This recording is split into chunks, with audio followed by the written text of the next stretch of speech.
ପ୍ରବନ୍ଧ ପୁଷ୍ପପୁରରେ ବର୍ଷାବରଣ। ପ୍ରାବନ୍ଧିକ କୃଷ୍ଣଚନ୍ଦ୍ର ପାଣିଗ୍ରାହୀ।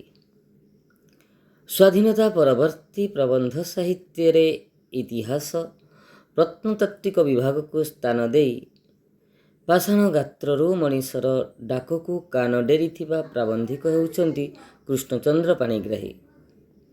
ଓଡ଼ିଶାର ଐତିହ୍ୟ ପରମ୍ପରା ଭିତରୁ ଜାତୀୟ ଜୀବନର ଖଇକଉଡ଼ି ସାଉଁଟି ସେ ସୃଷ୍ଟି କରିଛନ୍ତି ଭାରତୀୟ ପ୍ରତ୍ନତତ୍ତ୍ୱ, ଇତିହାସ ଓ କିମ୍ବଦନ୍ତୀ, ପ୍ରବନ୍ଧ ମାନସ ଭଳି ପ୍ରବନ୍ଧ ସଂକଳନ। ଆଲୋଚ୍ୟ ପ୍ରବନ୍ଧ ପୁଷ୍ପପୁରରେ ବର୍ଷାବରଣ ପ୍ରବନ୍ଧ ମାନସ ସଂକଳନର ଅଂଶବିଶେଷ, ଯେଉଁଠି ଶ୍ରୀ ପାଣିଗ୍ରାହୀଙ୍କ ଉତ୍କଳୀୟ ପ୍ରୀତି, ପ୍ରକୃତି ସହିତ ଭାବ ବିନିମୟ କରିବାର ଔତ୍ସୁକତା ପ୍ରକାଶ ପାଇଛି। ପ୍ରବନ୍ଧଟି କାଳିଦାସଙ୍କ ମେଘଦୂତମ୍ କାବ୍ୟର ନାୟକ ଯକ୍ଷ ପ୍ରେୟସୀ ପାଖକୁ ମେଘ ହାତରେ ଲେଖିଥିବା ଚିଠି ଅବଲମ୍ବନରେ ଲିଖିତ। ଏକଦା ପ୍ରାବନ୍ଧିକ ବିହାରର ପାଟନାରେ ଅବସ୍ଥାନ କରୁଥିଲେ। ସେହି ସମୟରେ କଳାମେଘ ପାଟନା ଆକାଶକୁ ଢାଙ୍କି ଦେଇଥିଲା। ଏହାକୁ ଅବଲୋକନ କରି ପ୍ରାବନ୍ଧିକଙ୍କ ମନରେ ଗ୍ରୀଷ୍ମ ପ୍ରବାହରେ ଉତ୍ତପ୍ତ ଓଡ଼ିଶା ଭୂମିର ଯନ୍ତ୍ରଣାକ୍ଳିଷ୍ଟ ଯାତନା ମନେ ପଡ଼ିଯାଇଛି। ତେଣୁ ମେଘକୁ ପୁଷ୍ପପୁରରେ ସ୍ୱକର୍ମ ସାରି ଉତ୍କଳ ପଥରେ ଗତି କରିବାକୁ ନିବେଦନ ରଖିଛନ୍ତି।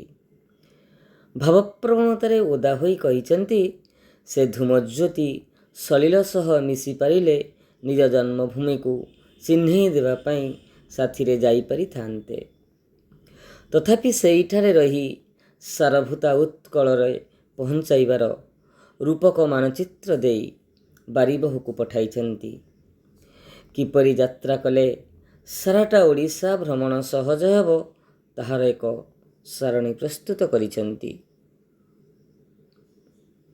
1. ବନବାସୀଙ୍କ ନିବାସସ୍ଥଳୀ।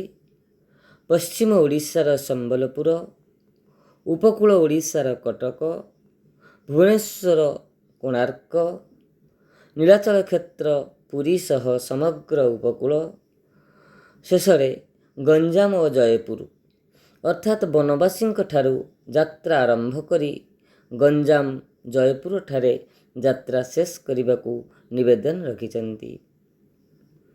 ଏହି ଯାତ୍ରାରେ ଓଡ଼ିଶାର ଐତିହ୍ୟ, ସଂସ୍କୃତି, ପଲ୍ଲୀ ପ୍ରାଣତା, ପ୍ରାକୃତିକ ଶୋଭା, ସ୍ୱାଭିମାନୀ ଓଡ଼ିଆ ଜାତିର ଆଦର୍ଶ, କଳାନୈପୁଣ୍ୟତା ବ୍ୟତୀତ ବୀଣାବତୀ ନାରୀମାନଙ୍କର ଶାଳୀନତା ବିଷୟରେ ଅବଗତ କରାଇବା ସହ ଶୁଷ୍କ ଭୂମିରେ ଜଳର ପ୍ଲାବନ ବୁହାଇବାକୁ ମେଘ କାନରେ ଚୁପି ଚୁପି କହିଛନ୍ତି। ପ୍ରଥମରେ ଘଞ୍ଚ ବନାନୀ ମଧ୍ୟରେ ବାସ କରୁଥିବା ବନବାସୀଙ୍କ କଥା ପ୍ରାବନ୍ଧିକଙ୍କ ଖିଆଲରେ ଆସିଛି। ସେମାନଙ୍କ ମୂଲକ ଚିହ୍ନିବା ପାଇଁ ବିଶେଷ ଅସୁବିଧା ହେବନି, କାରଣ ଗୋପୋଲର ଗଳଘଣ୍ଟି, ବେଣୁଶୂନ, କୁଟୀରରୁ ନିର୍ଗତ ଧୂଆଁ ମଧ୍ୟରେ ଗ୍ରାମର ସୀମା ସହଜରେ ଜାଣିହେବ। ଏହାଛଡ଼ା ନବଯୁବକ ଯୁବତୀମାନଙ୍କ ଐକ୍ୟତାନରୁ ବନବାସୀଙ୍କ ବାସଭୂମି ବାରି ହେବ। ସେଠାକାର ନାରୀମାନଙ୍କର ଭାବ ଢଙ୍ଗରେ ସ୍ୱତନ୍ତ୍ରତା ରହିଛି। ସେମାନେ କୁଜିହଂସଠାରୁ ଗତି ଚୋରି କରନ୍ତି ନାହିଁ କିମ୍ବା ମାତଙ୍ଗିନୀ ପରି ଚାଲନ୍ତି ନାହିଁ। ସରଳ ଜୀବନଶୈଳୀ, ଅହଙ୍କାର ଶୂନ୍ୟ ଭାବବେଗ ଭିତରେ ଜୀବନ ବଞ୍ଚନ୍ତି।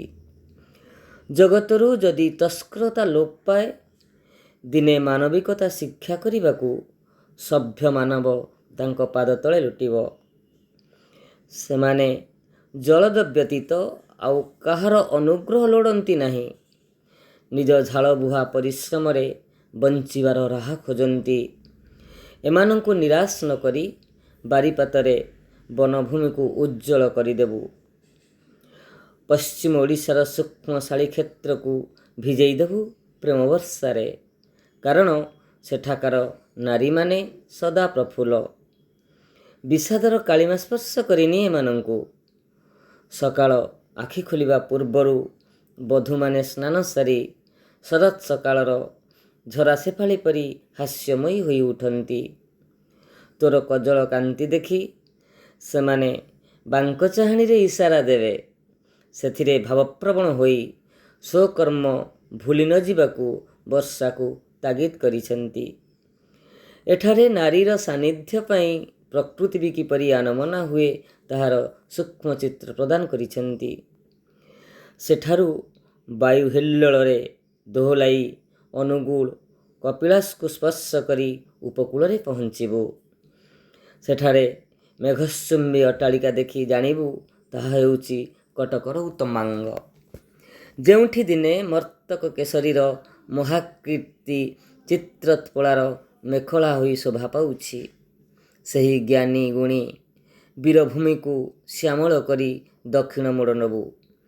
ଯିବା ବାଟରେ ଲିଙ୍ଗରାଜ ମନ୍ଦିର ଛୁଇଁ ପଲ୍ଲୀବାଳାଙ୍କ କୁଙ୍କୁମାକ୍ତ ଅଞ୍ଚଳକୁ ଅସଞ୍ଜତ କରାଇ କୋଣାର୍କରେ ପହଞ୍ଚିଯିବୁ।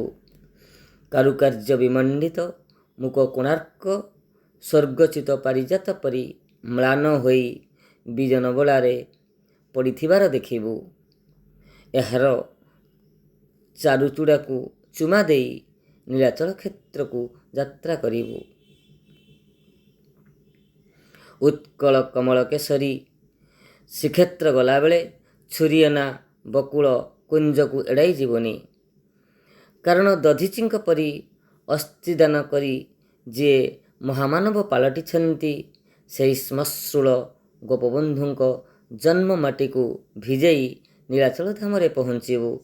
ସେଠାରେ ଶାନ୍ତି, ମୁକ୍ତି, ମୈତ୍ରୀ, ଭକ୍ତି ସବୁକୁ ଶତାବ୍ଦୀ ଶତାବ୍ଦୀ ଧରି ବାଣ୍ଟି ଚାଲିଥିବା ନୀଳାଚଳନାଥଙ୍କୁ ଦେଖି ତୋର ଆଖି ଲାଖିଯିବ। ସେଠି ଅଟକି ନ ଯାଇ ତୋର ଗୁରୁ ଗର୍ଜନରେ ନୀଳାଚଳ ଚକ୍ରକୁ ଘୂରାଇ ସିନ୍ଧୁ ଘୋଷକୁ ବୁଡ଼ାଇ ଦେବୁ। ଶେଷରେ ନୀଳାଚଳଠାରୁ ଚିଲିକା ବକ୍ଷ ଦେଇ ସମଗ୍ର ଉପକୂଳ ମାଳ ଅଞ୍ଚଳକୁ ବୁଲି ସାରିବା ପରେ ଗଞ୍ଜାମ, ଜୟପୁରକୁ ଆଲିଙ୍ଗନ କରି ଯାତ୍ରା ଶେଷ କରିବାର ପରାମର୍ଶ ଦେବାକୁ ବାରିବହକୁ ସ୍ୱାଗତ କରିଛନ୍ତି। ପ୍ରାବନ୍ଧିକ କୃଷ୍ଣଚନ୍ଦ୍ର ପାଣିଗ୍ରାହୀଙ୍କ ମେଘ ସହ ଭାବ ବିନିମୟର ଭାବ ପ୍ରକୃତି ଓ ମଣିଷ ମଧ୍ୟରେ ସମ୍ପର୍କର ପଥ ପ୍ରସ୍ତୁତ କରିଛି। ଧନ୍ୟବାଦ।